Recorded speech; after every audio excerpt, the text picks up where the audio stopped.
alien species, the Ummites. Hey everyone, welcome back to The Hidden Truth. We've covered the Greys, the Nordics, the Pleiadians, the Arcturians, the Syrians, the Anunnaki, the Lyrans, the Vegans. Today we're exploring one of the strangest, longest-running, and most unusual contact cases in UFO history, the Ummites. This is not your typical alien story. There are no dramatic abductions, no crash saucers on television, no military shootouts. Instead, for over 50 years, these beings chose a very different method of contact. Typewritten letters. Yes, actual physical letters, mailed through the postal system, often in perfect Spanish or French, filled with advanced scientific, philosophical, and sociological information.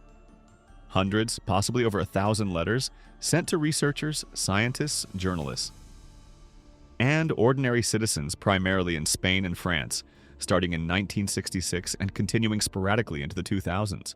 It's one of the most bizarre and sophisticated contact phenomena ever recorded. Let's start at the beginning. February 28, 1966. Aluche, a suburb of Madrid, Spain. Several witnesses, including a security guard, report seeing a large, silent, disc-shaped object hovering near the ground. The craft allegedly leaves behind physical traces, circular landing marks and a strange symbol burned or imprinted into the soil. A vertical line with 3 horizontal bars and a small circle above it. That symbol would later become known as the Ummo symbol. Just a few days later, on March 1st, 1966, a man named José Luis Jordán Peña receives the first typed letter. It is signed DEEA, Directorate of the Ummo Affair, and claims to come from extraterrestrial visitors from the planet Ummo, orbiting the star Yuma, identified by the senders as approximately 14.6 light-years away, possibly the red dwarf binary system, Wolf 424. The letter politely explains that the craft seen in Aluche was one of their exploration vessels. It apologizes for any alarm caused and states that the Ummites had been quietly observing Earth since 1950. They had decided to make limited, peaceful contact through written correspondence rather than direct physical meetings to avoid causing panic or cultural shock. Over the following decades, hundreds of typed letters arrived.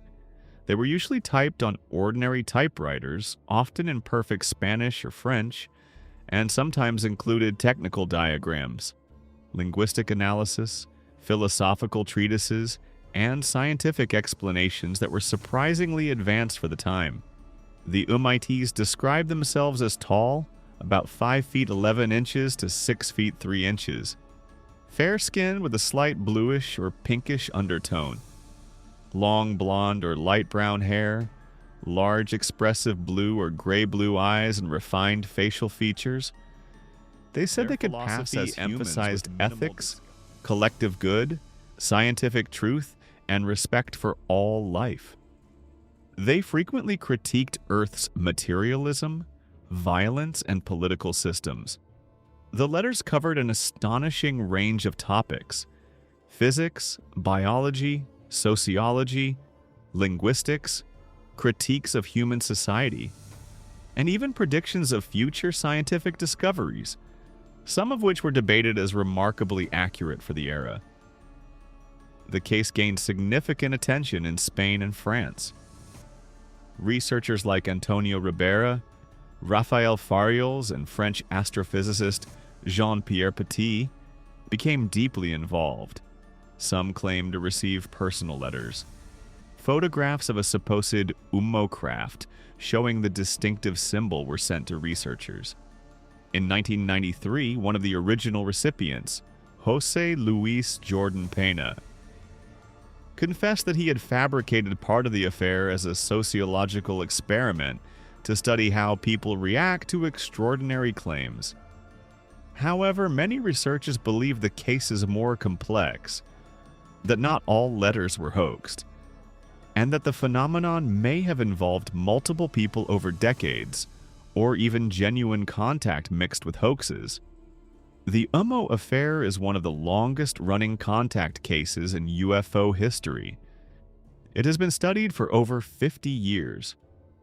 While mainstream UFO researchers and skeptics largely consider it a sophisticated hoax or sociological experiment, a minority, including some scientists like Jean-Pierre Petit, maintain that at least some letters contain genuine information that could not have been known at the time.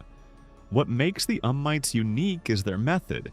They chose the written word over dramatic sightings or abductions. They presented themselves as rational, ethical observers who wanted to share knowledge without causing panic. Their letters were often polite, intellectual, and philosophical, more like correspondence from a distant advanced civilization than typical alien invasion stories. In the end, the Ummites remain one of the most fascinating and ambiguous chapters in UFO history. Whether a brilliant hoax, a sociological experiment, or something more, the Ummo letters continue to intrigue researchers and enthusiasts decades later.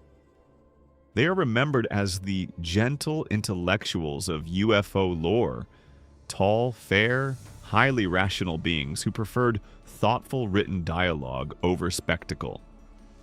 What do you think? Could the Ummites have been real, or was this one of the most elaborate hoaxes ever created?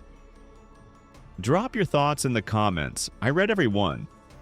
If this story fascinated you, hit that like button, subscribe so you don't miss the next species, and ring the bell.